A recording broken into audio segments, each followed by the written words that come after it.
So a new episode, a new review. It's me, Kamo Games HD, bringing us a brand new video. So let's get into it. So the new episode, Legend of Korra, I have to say was probably one of the best I've ever seen. I've been saying this since since season started, and the reason why is because a lot of things that have been building up between Legend of Korra since season one has been really like leading up to these events that are unfolding in the new season, and I'm really enjoying everything I'm seeing in it simply because of how good they do it. Now, my only grief that has to come from this episode is the fact that we kind of didn't really get a cool dynamic of everybody. Sometimes Korra's not in an episode, sometimes the Airbenders are in an episode, which was, abundant in the beginning of the season. We're at like 1/3 through now.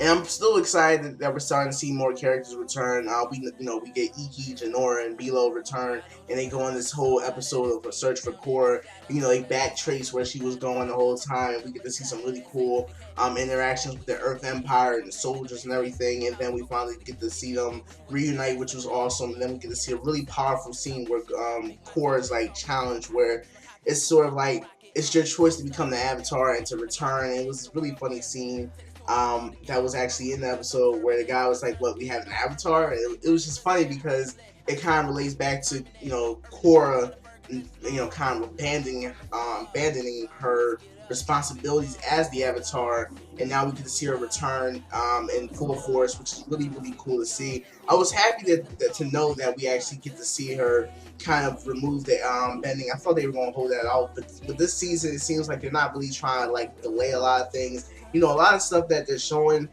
between episode one and now, between the 4 episodes, is actually something that would probably take almost half the season to actually get to, but instead they're actually speeding it up. They're really putting a lot of detail on a lot of things, cutting off the fat. There were some really cool scenes. Avatar is known for that. It was just really cool scene where Toph and Korra were actually going to the Bangori tree, which was actually in the last series of Avatar. And I always thought, what would that tree have served its purpose? And we knew what the roots and all of it was connected to. It was kind of ironic because that's where Aang saw the vision of Toph, which was really funny, and Korra at the same time.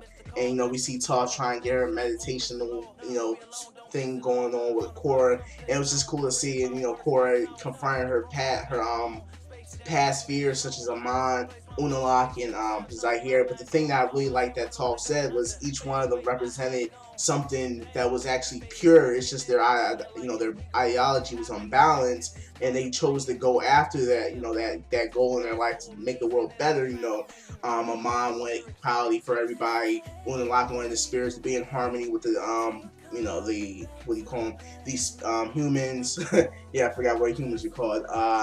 And Zahir wanted freedom for all, but it's how they went about it and what their real goal behind it was. Amon, he was really just trying to stop, a lot of hate crimes and all that, and how benders were suppressing non-benders. Unalaq was basically trying to destroy the world, but he saw it as kind of refreshing and reborning the world. I don't know why I just made up that word. And Zahir was going more of an anarchist, anarchy type style, which was still cool to see, but at the end of the day, it was still flawed. And what I like is that throughout the series, we actually get to see a much more powerful character involvement. I guess you could say that's the word for it.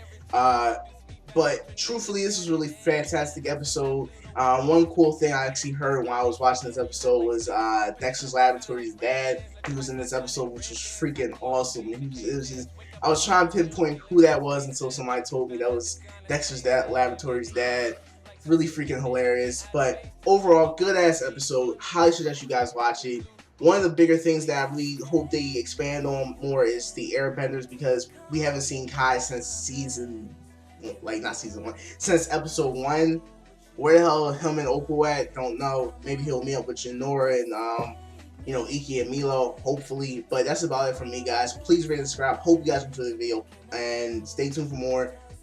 And as always, stay crispy. Peace.